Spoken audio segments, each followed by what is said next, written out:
Olá, pessoas! Hoje vamos falar sobre um ditador, mas não qualquer ditador.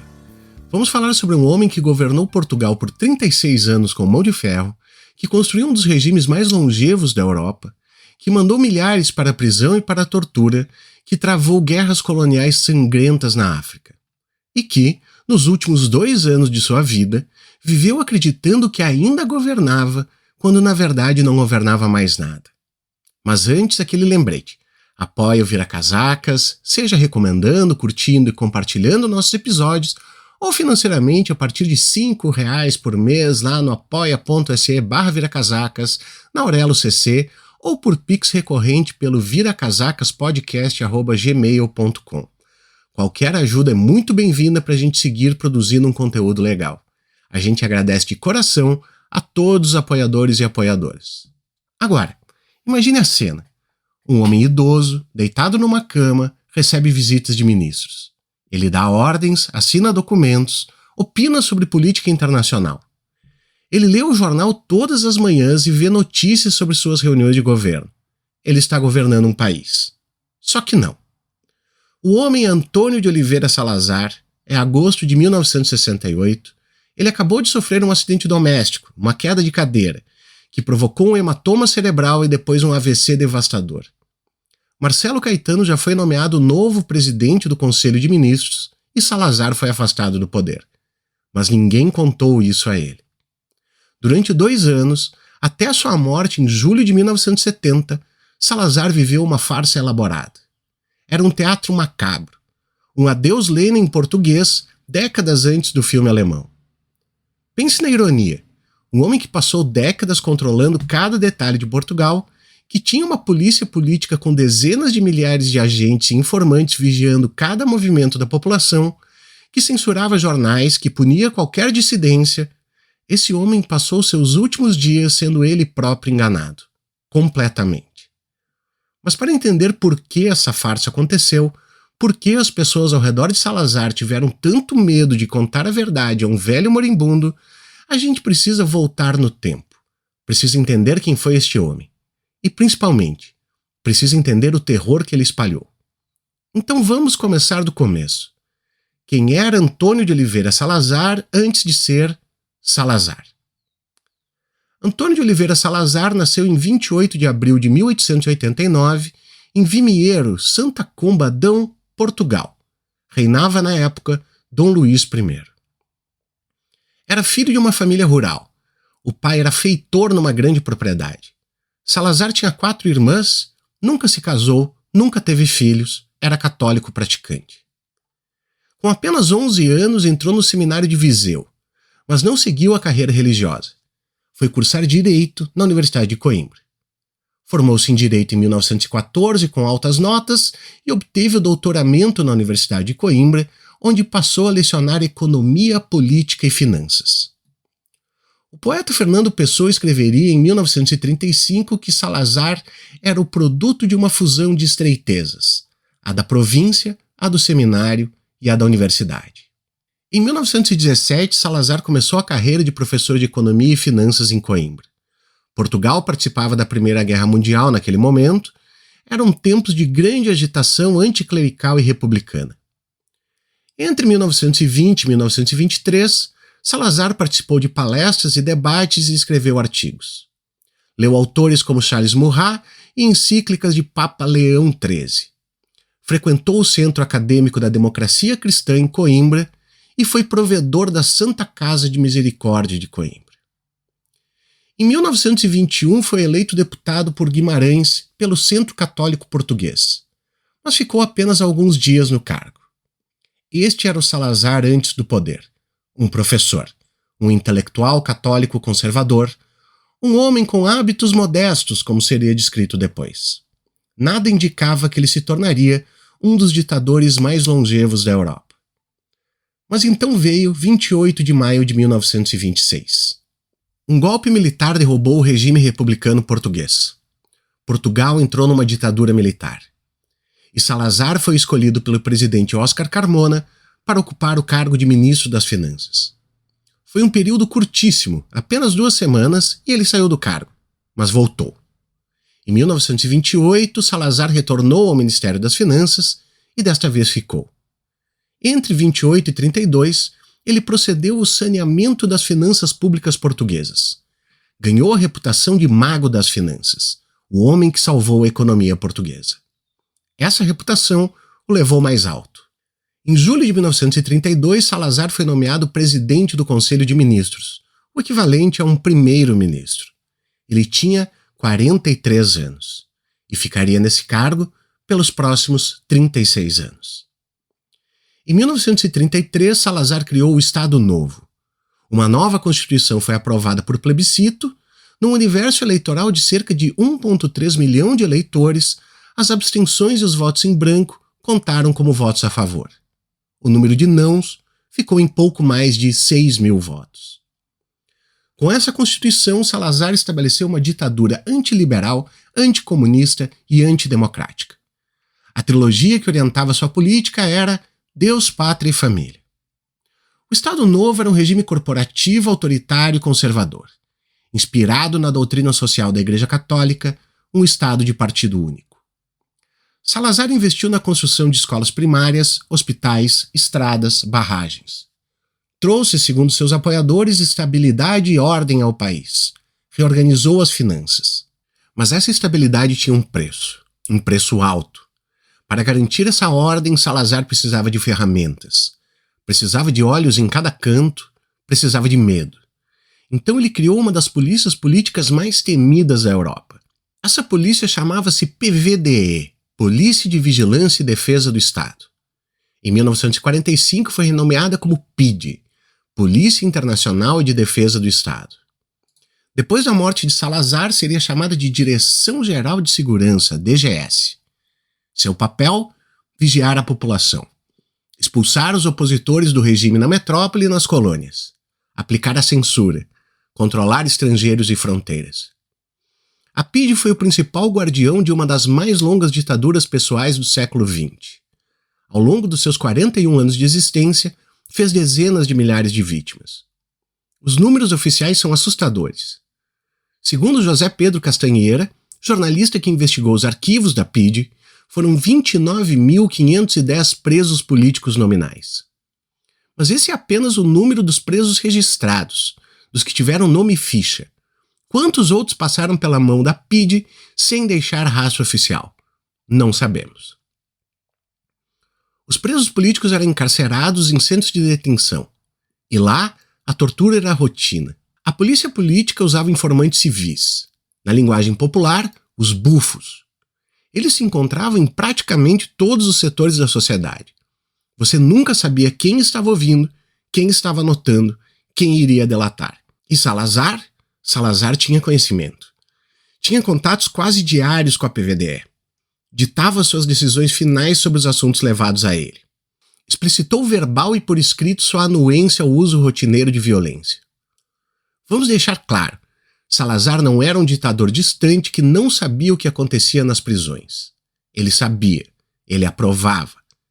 Segundo o jornalista italiano Marco Ferrari, Salazar praticava um sinistro micromanagement. Estudava as fichas de todos os opositores perseguidos, encarcerados e torturados pela PIDE. A PIDE era um Estado dentro do Estado, um aparelho que acumulava poder e autonomia operacionais, capaz de atuar com violência e impunidade. Seu poder era potencialmente ilimitado. Com o agravamento da guerra colonial na África, e já vamos chegar lá, a PIDE passou também a atuar fora das fronteiras portuguesas, em países vizinhos de Angola, Moçambique e Guiné. Assumiu-se como uma verdadeira polícia internacional. Havia o Império Colonial: Angola, Moçambique, Guiné-Bissau, Cabo Verde, São Tomé e Príncipe, Goa, Damão e Diu na Índia, Timor, Macau. Enquanto outras nações europeias se retiravam de suas colônias africanas nas décadas de 1950 e 1960, Portugal não cedeu. Salazar recusou qualquer negociação. Ele acreditava que as colônias eram parte essencial de Portugal. Chamava-as de províncias ultramarinas. Então, quando os movimentos de libertação começaram a lutar pela independência, Salazar respondeu da única maneira que conhecia: com força, com violência, com guerra. E essa guerra duraria 13 anos, custaria milhares de vidas e empurraria Portugal para o abismo. 1961 foi o annus horribilis de Salazar. O ano horrível. Em janeiro, houve o sequestro do navio Santa Maria por opositores do regime. Em fevereiro, militantes do Movimento Popular para a Libertação de Angola, o MPLA, tentaram tomar de assalto esquadras de polícia em Luanda. Em março, a UPA, União das Populações de Angola, perpetrou massacres de colonos brancos em Angola. E em dezembro, a União Indiana invadiu e anexou Goa, Damão e Diu. Salazar não conseguiu impedir. Mas foi em Angola que começou a guerra que definiria os últimos anos do regime de Salazar. Uma guerra que duraria 13 anos, que se estenderia a 3 territórios, que mobilizaria mais de 800 mil portugueses e que custaria dezenas de milhares de vidas. Vamos começar pelos massacres. Em junho de 1960, no massacre de Moeda, as estimativas variam de algumas dezenas a várias centenas de mortos. Na Baixa do Cassange, em janeiro de 61, entre algumas centenas e possivelmente milhares, dependendo da fonte. Esses massacres denunciam o recurso sistemático a uma violência atroz e indiscriminada na gestão e domínio dos territórios colonizados por portugueses. E foi a resposta a essa violência que desencadeou a guerra. Salazar, numa frase que ficaria famosa, ordenou: para Angola, rapidamente e em força. Isso foi em 13 de abril de 61, uma semana antes de partir o primeiro contingente de tropas portuguesas. Nesse ano, embarcaram 33 mil homens. A guerra começou em Angola em 1961, alastrou-se a Guiné-Bissau em 63 e a Moçambique em 64. Os números são devastadores. Segundo dados oficiais do Estado-Maior-Geral das Forças Armadas, morreram 8.831 militares portugueses de várias causas. Pesquisas mais recentes indicam números ainda maiores, quase 10.500 militares portugueses nos 3 territórios. Mas esses são apenas os militares portugueses. Do lado africano, o número mínimo de mortos civis chegaria aos 100 mil. Ninguém os contabilizou oficialmente. E o custo financeiro? As guerras coloniais consumiram meios financeiros. Durante os 13 anos, uma média de 33% do orçamento de Estado foram canalizados para a defesa. Nos anos 60, foram ultrapassados os 40%. Mas a violência não se limitava aos campos de batalha. Tropas coloniais portuguesas e a PIDE da IGS cometeram atrocidades, crimes hediondos. Enquanto isso, Portugal tornava-se mais isolado diplomaticamente. As Nações Unidas defendiam a descolonização. O mundo pressionava, mas Salazar recusava-se a ceder. Salazar, porém, não veria o fim da guerra. Seria apenas por meios diplomáticos e políticos, por iniciativa do poder revolucionário instituído em 1974 com a Revolução dos Cravos, que o conflito veria seu fim. Mas em 1968, a Revolução ainda estava a 6 anos de distância, e Salazar ainda estava no poder. E foi nesse contexto, guerra sem fim, isolamento diplomático, economia sangrando, que chegou o verão de 1968. E com ele, uma cadeira quebrada numa tarde de agosto. Era 3 de agosto de 1968, no forte de Santo Antônio de Estoril. Antônio de Oliveira Salazar está de férias como todos os anos. Ele está acompanhado pela sua fiel governanta, Maria de Jesus Caetano Freire. É cedo. O podólogo Augusto Hilário já o aguarda. Salazar sofria de dores nos pés e precisava de tratamento regular. O presidente do conselho olha a barra do Tejo e se deixa cair sobre uma velha cadeira de lona. A cadeira se parte em pedaços. Salazar bate com a cabeça no chão de pedras. Há várias versões sobre como exatamente aconteceu. Uma delas diz que Salazar estava distraído, lendo o jornal, inclinando-se de forma apressada. Franco Nogueira, ministro dos Negócios Estrangeiros, afirma que Salazar se preparava para tratar dos calos e a queda foi testemunhada pelo podólogo e pela governanta. Outra versão é que a perna da cadeira não aguentou o peso do corpo. E há até quem diga que não havia cadeira nenhuma, que Salazar simplesmente caiu desamparado no chão. O que todos concordam é: ele bateu com a cabeça nas lajes do terraço, com violência. O podólogo o ajuda a levantar-se e a se sentar em outra cadeira. Salazar o obriga a jurar que não dirá uma palavra sobre o acidente. O ditador pede segredo sobre a queda. Não quer que sejam chamados médicos. Salazar era visitado pelo seu médico, professor Eduardo Coelho, de 2 em 2 semanas. A próxima visita seria em 2 dias. Só então o chefe do governo, ainda no forte, lhe contou que tinha batido com a cabeça no chão.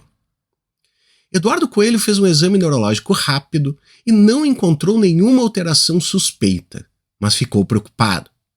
Fez um aviso sério ao presidente do conselho e a Maria de Jesus. Depois de uma queda daquelas, poderia se formar um hematoma na cabeça que agiria silenciosamente durante dias, semanas ou meses. Se aparecesse algum sintoma estranho, deveriam ligar para ele imediatamente. E os sintomas apareceram. Salazar começou a piorar. Apresentava sintomas cada vez mais graves que indicavam a existência de uma lesão cerebral grave. Estava cada vez pior. Não conseguia responder as perguntas mais simples e nem se recordava em que universidade se formou. Apenas mais de um mês depois da queda, Salazar finalmente cedeu aos médicos. No início da noite, foi transportado com urgência para Lisboa para realizar exames e diagnosticar o que estava provocando enormes dores de cabeça e distúrbios no comportamento. Portugal só soube do acontecimento no dia 7 de setembro, quando a emissora nacional informou que o presidente do conselho tinha sido operado devido a um hematoma intracraniano por causa da queda de uma cadeira. Nessa noite, Salazar foi submetido a exames. Os médicos decidiram operá-lo imediatamente. O 6º piso do Hospital da Cruz Vermelha, em Lisboa, foi evacuado. A operação, conduzida por 2 neurocirurgiões, terminou com êxito ao nascer do sol. Nos dias seguintes, o presidente do conselho passeava pelo quarto e conversava. Ganhava vida. Havia esperança. O médico chegou a declará-lo curado e apto para retomar a agenda do governo. Mas então veio o 16 de setembro. Salazar sofreu um profundo acidente vascular do lado direito do crânio. Tinha sido operado do lado esquerdo. Entrou em coma profundo. Os médicos perdiam esperança. A morte era esperada a todo momento. Na sequência desses acontecimentos, o presidente da República, Américo Tomás, aconselhou-se com vários médicos portugueses e estrangeiros. Foram unânimes. O estado de saúde de Salazar era irreversível. Ele ficaria incapacitado, mesmo em caso de sobrevivência. Américo Tomás reuniu o Conselho de Estado para proceder à substituição de Salazar. Em 26 de setembro, o presidente nomeou Marcelo Caetano como presidente do Conselho de Ministros. Salazar foi afastado do governo no dia seguinte. Salazar ainda estava no hospital, em coma, quando isso aconteceu. Alguns jornais começaram a preparar as edições especiais da morte de Salazar depois de décadas de poder. Mas Salazar sobreviveu. Teve alta apenas em fevereiro de 69 e foi transferido de volta para a residência oficial. E aqui começa a parte mais surreal dessa história. Ninguém lhe disse que estava aposentado. Ninguém lhe disse que já não era o chefe do governo. Salazar ficou muito debilitado. Foi assolado por paralisia em alguns membros do corpo, além de perda de memória recente. Quando acordou, acreditava que ainda governava Portugal. E o seu gabinete decidiu mantê-lo nessa ilusão. Durante os 20 meses seguintes até a sua morte, o gabinete de Salazar encenou diariamente uma farsa para manter o ditador na ignorância sobre a mais real das quedas, a queda do poder. Reuniões de conselho e visitas de Estado eram simuladas. Antigos ministros o visitavam e faziam de conta que ele ainda mandava. Entrevistas de rádio e televisão eram forjadas. E havia o jornal. O diretor do Diário de Notícias reescrevia as notícias todas as noites. Produzia um exemplar único do jornal, exclusivo para Salazar. Nesse exemplar, Castro excluía menções a Marcelo Caetano e adicionava referências às falsas reuniões de Antônio Salazar como presidente do conselho. Segundo Marco Ferrari, para dar mais verossimilhança à farsa, às vezes os interlocutores falavam mal de Marcelo Caetano durante as visitas. Em 69, um jornalista francês entrevistou Salazar em São Bento. O ex-ditador seguia atento à política internacional. Comentou, por exemplo, a saída de Gaulle do governo da França, mas nada sabia do próprio país. Quando perguntado sobre Marcelo Caetano, Salazar disse: "É inteligente e tem autoridade, mas se equivoca ao não querer trabalhar conosco no governo. Porque, como vocês sabem, ele não é parte do governo. Segue dando aulas de direito na universidade e às vezes me escreve dizendo o que pensa das minhas iniciativas." Marcelo Caetano era, naquele momento, presidente do Conselho e governava Portugal há mais de um ano, mas Salazar não sabia. Por que fizeram isso? Por que mantiveram a farsa? Segundo Marco Ferrari, foi medo. A figura de Salazar exercia tanto terror que seu gabinete jamais teve coragem de contar que ele havia sido destituído. Num país dividido entre os que apoiavam o regime e os que eram aterrorizados pela mão de ferro repressiva, a situação semicomatosa de Salazar foi mantida em segredo, inclusive dele próprio. E assim Salazar viveu seus últimos dias, recebendo visitas, lendo seu jornal exclusivo, dando opiniões sobre política, acreditando que ainda governava. Esse homem passou seus últimos 20 meses completamente enganado, até que, no dia 27 de julho de 1970, Antônio de Oliveira Salazar faleceu. Tinha 81 anos, morreu acreditando que era presidente do Conselho de Ministros de Portugal. A ironia era completa.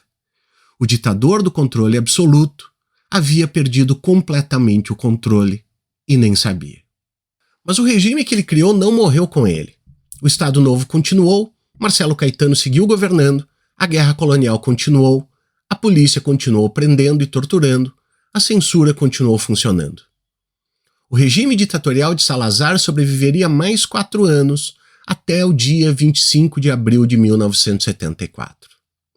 Naquele dia, diversas unidades militares comandadas por oficiais das Forças Armadas marcharam sobre Lisboa, ocupando uma série de pontos estratégicos. As guarnições militares que supostamente apoiavam o regime renderam-se e juntaram-se aos demais. O regime caiu sem ter quase quem o defendesse. Os acontecimentos desse dia culminaram com a rendição de Marcelo Caetano. Foi uma revolução considerada não sangrenta e pacífica. O golpe militar contou com a presença da população cansada da repressão, da censura, da guerra colonial e da crise econômica. Ficou conhecida como a Revolução dos Cravos. Salazar era finalmente enterrado de vez. Neste momento não adianta falar de números. Números não contam o medo de falar, o medo de pensar diferente, o medo de ter um vizinho que fosse um bufo, o medo de uma batida na porta à noite. Não contam as famílias separadas, os filhos que partiram para a guerra e nunca voltaram, as mães que nunca souberam onde seus filhos foram enterrados na África, os horrores cometidos nas colônias. Não contam os anos de atraso. Portugal, sob Salazar, investiu em algumas infraestruturas, é verdade, mas manteve o país economicamente atrasado, socialmente conservador, educacionalmente defasado em relação ao resto da Europa. Nunca saberemos exatamente por que decidiram não contar a ele a verdade. Se foi medo do que poderia acontecer, se foi uma última tentativa de poupá-lo da humilhação, se foi simplesmente porque ninguém teve coragem. O que sabemos é que o homem que exigiu verdade e controle absoluto sobre Portugal passou seus últimos dias vivendo numa mentira. E 4 anos depois de sua morte, tudo aquilo que ele construiu desmoronou em um único dia. A polícia política foi dissolvida. Os presos políticos foram libertados. As colônias se tornaram independentes. A censura acabou. Mais de 4 décadas de ditadura terminaram. Essa é a história do ditador que morreu 2 vezes. Uma vez quando caiu da cadeira e perdeu o poder, e outra quando finalmente parou de respirar. Espero que vocês estejam entretidos. Até a próxima!